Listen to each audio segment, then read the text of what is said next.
ಅಜ್ಜ ಏನ್ ಮಗ ಸಿಗ್ತಾ ಇಲ್ಲ ಎಲ್ಲ ಹುಡುಗಿನಿ ಎಲ್ಲೂ ಸಿಗ್ಲಿಲ್ಲ. ಕರೆ ಹೇಳ ಎಲ್ಲ ಕಡೆ ಹುಡುಕಿಲ್ಲ. ಅಜ್ಜ ಎಷ್ಟೊತ್ತಿ ಹೋದ ಅಜ್ಜ ಎಲ್ಲ ಹುಡುಕಿದೆ ಸಿಗ್ಲಿಲ್ಲ ನೀರು. ದೇವ್ರೆ ನೀನೇ ಕಾಪಾಡಪ್ಪ.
ಏನಿದೆ ಪ್ರಾಜೆಕ್ಟ್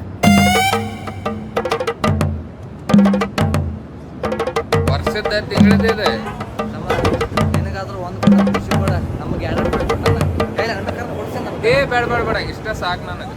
ಆದಷ್ಟು ಮುಗಿಸೆ ಡಬ್ಬ ಸ್ನೇಹಿತಾನು ಆಯ್ತು ಹೋಗುತ್ತೆ. ಈಗ ಯಾಕೆ ಕಾಲ್ ಬಂತಪ್ಪ?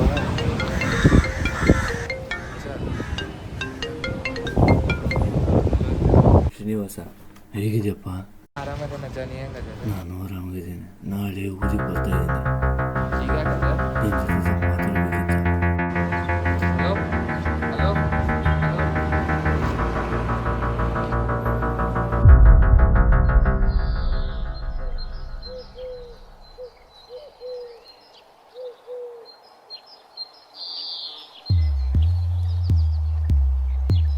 ಕೆಲಸಿಲ್ಲ ಬಗ್ಸಿಲ್ಲ ಇವರು ಕರ್ಕೊಂಡು ಅವ್ರ ಮೊಮ್ಮಗ ನೋಡ್ರಿ ಏನು ಅಜ್ಜ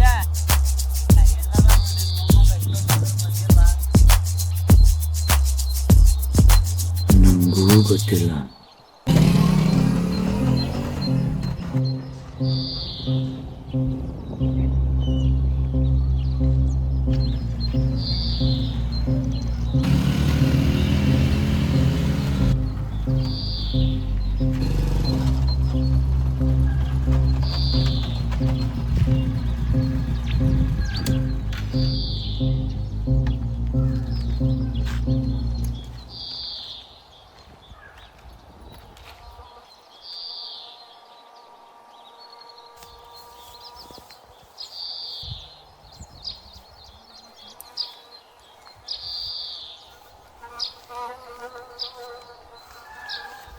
ದೇವ್ರೆ ಎಲ್ಲದಂತ ಅವ್ರ ಮೊಮ್ಮಗ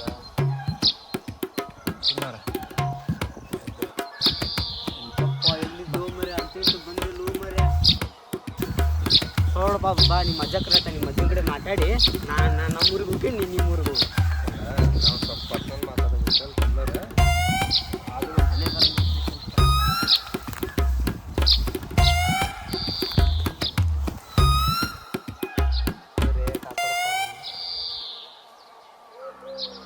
ಶ್ರೀನಿವಾಸ ಹೇಗಿದೆಯಪ್ಪ?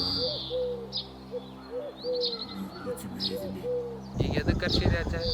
ನಿಂಗೊಂದು ವಿಷಯ ಹೇಳ್ಬೇಕಾಗಿತ್ತು. ಏನದ ನಿಂಗೊಂದು ಕತೆ ಹೇಳ್ಬೇಕಾಗಿತ್ತು. ಕತ್ತಿ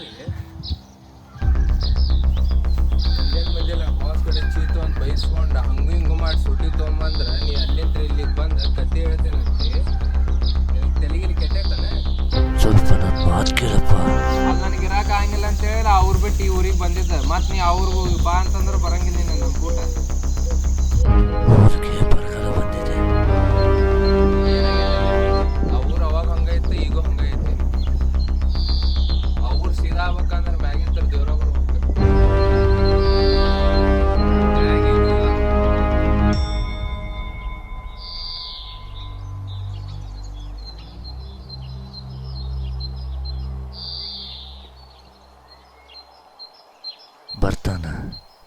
ಹೇಳ್ದಂಗೆ ಆ ದೇವ್ರು ಬರ್ತಾನೆ. ನಮಗಿರೋ ಪರಿಸ್ಥಿತಿನ ಬದಲಾಯಿಸೋಕೆ ಹಾಗೂ ಆ ದೇವ್ರನ್ನ ಕರ್ಸೋಕ್ಕೂ ಒಂದು ದಾರಿ ಐತಿ. ಏನದ? ಚಕ್ರವ್ಯೂಹ. ಚಕ್ರವ್ಯೂಹ ಇದೇನು ಮಾರಾಯ?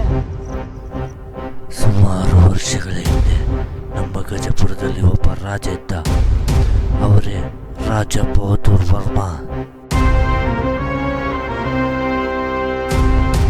ಎಲ್ಲ ಚಲೋ ಇತ್ತು, ಎಲ್ಲರೂ ಖುಷಿಯಾಗಿದ್ರು, ಒಳ್ಳೆ ಚಲೋ ವಾತಾವರಣ ಇತ್ತು. ಆದರೂ ಒಂದು ಸಲ ಇದ್ದಕ್ಕಿದ್ದಂಗೆ ಊರಿಗೆ ಬರಗಾಲ ಬಂತು.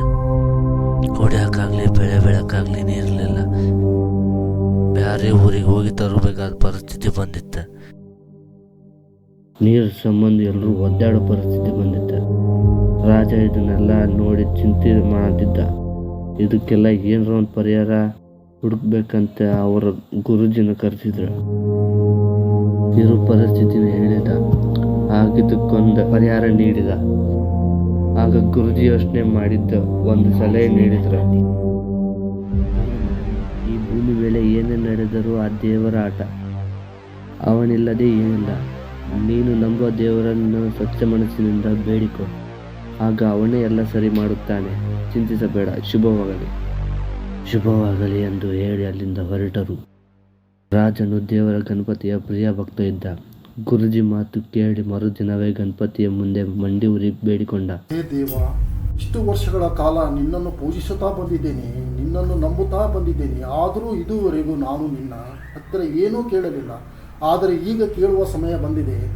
ಆದರೆ ನನಗೋಸ್ಕರ ಅಲ್ಲ, ನನ್ನ ರಾಜಗೋಸ್ಕರ, ನನ್ನ ರಾಜ್ಯದಲ್ಲಿರುವ ಪ್ರಜೆಗಳಿಗೋಸ್ಕರ. 2 ವರ್ಷಗಳಿಂದ ಮಳೆಯಾಗಿಲ್ಲ, ಬೆಳೆಯಾಗಿಲ್ಲ, ನೀರಾಗಲಿ ರಾಜ್ಯದಲ್ಲಿ ಎಲ್ಲೂ ಇಲ್ಲ. ಅದಕ್ಕಾಗಿ ನಿನ್ನ ಹತ್ತಿರ ಕೇಳುತ್ತಾ ಇದ್ದೀನಿ. ನನ್ನ ರಾಜ್ಯವನ್ನು ಮತ್ತೆ ಮೊದಲಿನಂತೆ ಹಸಿರಾಗಿ ಮಾಡು. ಇದೇ ನನ್ನ ಬೇಡಿಕೆ. ಈ ಬೇಡಿಕೆಯನ್ನು ಈಡೇರಿಸಿದರೆ ನಾನು ಈ ರಾಜ್ಯದಲ್ಲಿ ನಿನಗೊಂದು ಮಂದಿರವನ್ನು ಕಟ್ಟಿಸುತ್ತೇನೆ. ಹಾಗೆಯೇ ಬೆಲೆಯನ್ನೇ ಕಟ್ಟಲಾಗದಂಥ ವಿಗ್ರಹವನ್ನು ಮಾಡಿಸುತ್ತೇನೆ ಎಂದು ರಾಜ ಬೇಡಿಕೊಂಡ.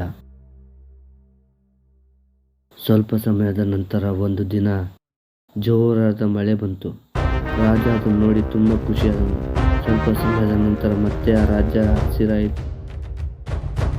ಅದಾದ ನಂತರ ರಾಜ ಬೇಡಿಕೊಂಡಂತೆ ಗಣಪತಿಗೆ ಒಂದು ಮಂದಿರವನ್ನು ಕಟ್ಟಿಸಿದನು.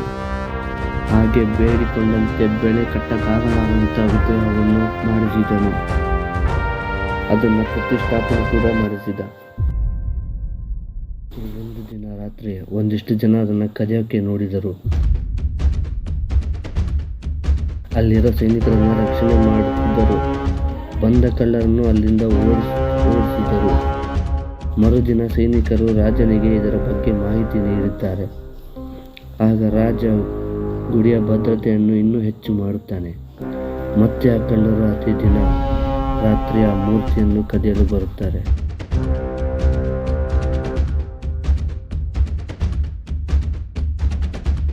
ಕದಿಯಲು ಬಂದ ಆ ಗುಂಪಿನಲ್ಲಿ ಒಬ್ಬ ರಾಜನ ಸೈನಿಕರ ಬಳಿ ಸಿಕ್ಕಿಕೊಂಡನು. ಮರುಕ್ಷಣವೇ ಅವನನ್ನು ರಾಜನ ಬಳಿ ಕರೆದುಕೊಂಡು ಹೋಗುತ್ತಾರೆ. ರಾಜನ ಕೋಪವನ್ನು ನೋಡಿ ಆ ಕಳ್ಳ ಭಯಗೊಂಡು ಹೇಳುತ್ತಾನೆ, ರಾಜ, ನನ್ನನ್ನು ಕ್ಷಮಿಸಿ, ಇದರಲ್ಲಿ ನನ್ನದೇನು ತಪ್ಪಿಲ್ಲ. ಈ ಊರಿನ ಪಶ್ಚಿಮ ದಿಕ್ಕಿನಲ್ಲಿರುವ ರಾಜ್ಯದ ರಾಜ ವೀರೇಂದ್ರ ವರ್ಮ ಅವರ ಆಜ್ಞೆ ಮೇಲೆ ನಾವು ಆ ವಿಗ್ರಹವನ್ನು ಕದಿಯಲು ಬಂದಿದ್ದು.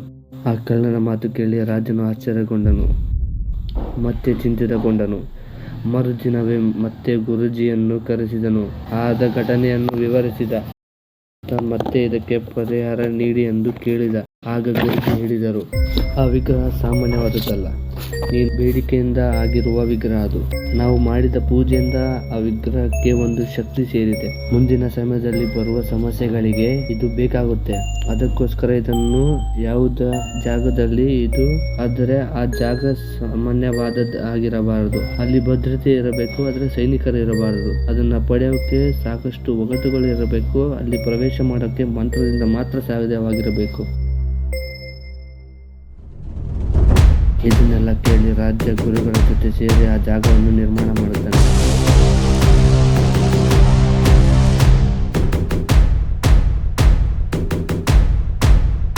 ಅದಾದ ನಂತರ ವಿಗ್ರಹವನ್ನು ಭದ್ರತೆಯಾಗಿ ಇಡುತ್ತಾನೆ. ನಂತರ ಅದನ್ನು ಪಡೆದುಕೊಳ್ಳುವುದು ಹೇಗೆ ಅನ್ನೋದು ಗುರುಜಿ ಒಂದು ಪುಸ್ತಕದಲ್ಲಿ ಬರೆದು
ಗೊತ್ತಿಲ್ಲ ನಿಂಗೆ? ಅಯ್ಯೋ ನೆಕ್ಸ್ಟ್ ಟೈಮ್ ಕೊಡಂತು ಹಾಂ.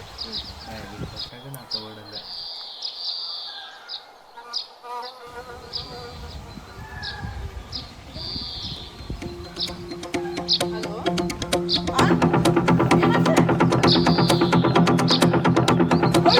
ಅಯ್ಯೋ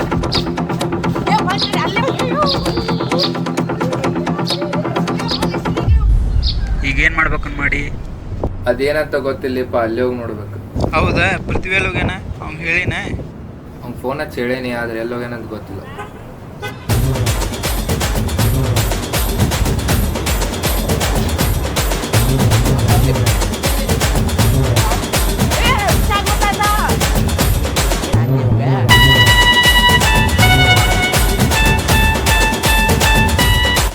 ಏನಾಗೈತ್ಲಿ ಅವ್ನು ಹಂಗ್ಯಾಕೆ ಮಾಡತ್ತಾನವ? ನಮಗೂ ಗೊತ್ತಿಲ್ಲ ಬರ್ರಿ, ಅವ್ನು ಕೇಳುವ.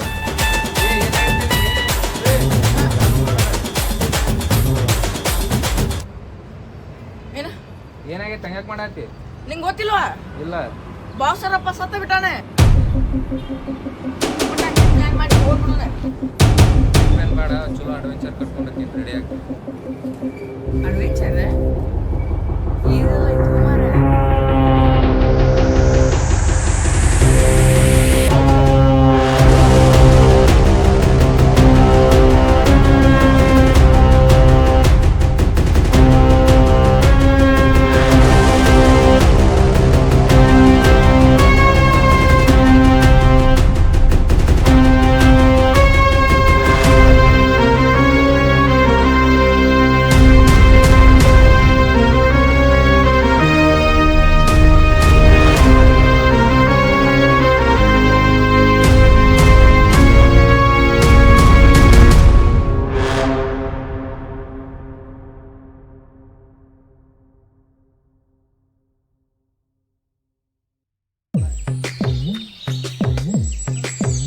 ಬರ್ತಿಲ್ಲ ಹೋಗಿ ಕರ್ಕೊಂಡೋಗಿ ಏನಂತಂದ್ರೆ ಆ ಬುಡ್ಡನ್ ಮಾತು ಕೇಳಿ ಇಲ್ಲಿ ಕಾಡಿಗೆ ಕರ್ಕೊಂಡ್ ಬಂದಿರಪ್ಪ. ಇಲ್ಲಿ ಏನೈತೆ ಅಂತ ಕರ್ಕೊಂಡ್ ಬಂದಿರಿ? ಗುಡ್ಡ ಗಿಡ ಅಂದ್ರೆ ಇಲ್ಲೇ ಸಾಯಿಸೇ ಬಿಡ್ತೇನೆ ಮಗನ ನಿನಗೆ. ಇನ್ನೇನೆ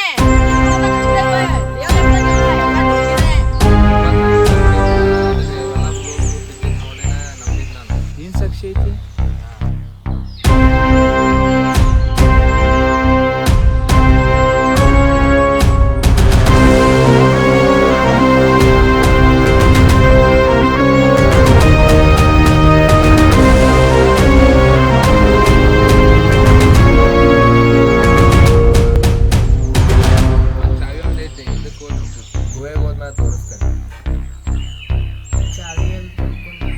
ಬರ್ತಿಲ್ಲ? ಬರ್ತೇನೆ ತಗೋಪ್ಪ. ಮಕ್ಕ ಕೇಳಿ ಏನಂದಿ? ಅದೇ ಪ್ರೀತಿಯಿಂದ ಮಾಡಿದ್ರೆ ಏನಾಕೈತಿ? ಪ್ರೀತಿ ಇಲ್ಲ.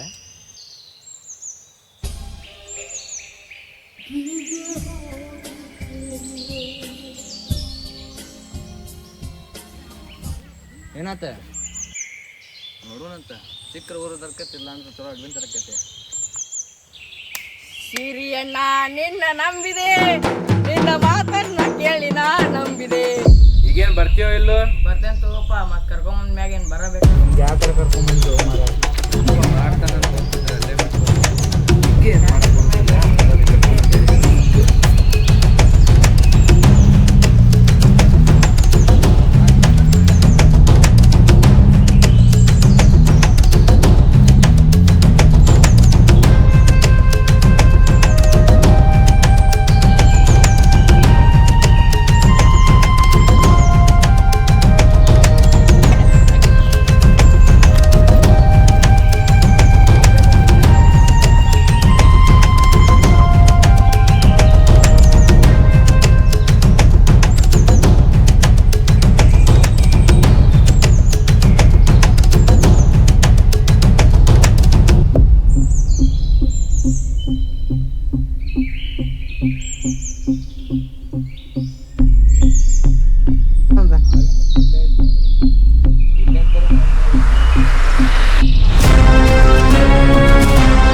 ಯಪ್ಪ ಇವತ್ತಿಗೆ ಸಾಕಿರ್ಲಿಪ್ಪ ಇಲ್ಲೇ ಎಲ್ಲ ರೆಸ್ಟ್ ಮಾಡು. ನಂಗೂ ಸಾಕಂತ ಸಾಕಾಗೈತಿ ಬಾ.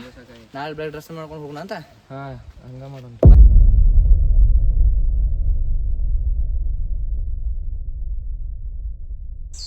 ಅವರೆಲ್ಲ ರೆಡಿ ಆಗಂತಾರೆ.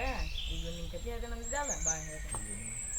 ಒಂದು ಯೂನಿವರ್ಸ್ ಇರ್ತೈತಿ, ಅದ್ರೊಳಗೆ ಒಂದು ಗ್ಯಾಲಕ್ಸಿ ಇರ್ತೈತಿ. ಆ ಗ್ಯಾಲಕ್ಸಿ ಒಳಗೆ 9 ಪ್ಲಾನೆಟ್ ಇರ್ತಾವ. ಒಂದು ಗ್ರಹದೊಳಗೆ ಎಷ್ಟು ಕೊಂಡೆ ಇರ್ತಾವ. ಅಮ್ಮ ನಾ ಶಾಲೆ ಕಲ್ತಿದ್ದೆ ಅಷ್ಟೇ, ಕೇಳ್ತಿಲ್ಲ? ಆಯ್ತುಪ್ಪ. ಆ 9 ಪ್ಲಾನೆಟ್ ಒಳಗೆ ಒಂದು ಅರ್ತ್ ಇರ್ತೈತಿ. ಆ ಅರ್ತ್ ಒಳಗೆ ಒಂದು ದೇಶ ಇರ್ತೈತಿ. ದೇಶ ಒಳಗೆ ಒಂದು ಸ್ಟೇಟ್ ಇರ್ತೈತಿ. ಸ್ಟೇಟ್ ಅಂದ್ರೆ ಗೊತ್ತಿತ್ತಿಲ್ಲ? ರಾಜ್ಯ. ಜೊತೆಲ್ಲೇ ಹೇಳಿ. ಆ ಊರೊಳಗೆ ಒಂದು ಏರಿಯಾ ಇರ್ತೈತಿ. ಆ ಏರಿಯಾ ಒಂದು ಓಣಿ ಇರ್ತೈತಿ. ಓಣಿ 8ನೇ ಮಣಿನ ನೋಡಪ್ಪ, ಇಂಥ ದಾಡ್ಸಿ ಐತಿ ಹೇಳ, ಕಂಗಾಲಕ್ಕಿನಿ. ಏನು ಮಸ್ತ್ ಐತಪ್ಪ ಅದು. ಇದ್ರೊಳಗೆ ಕತೆ ಎಲ್ಲ ಐತ್ಲಿ. ಅದ ಕತಿಲೇ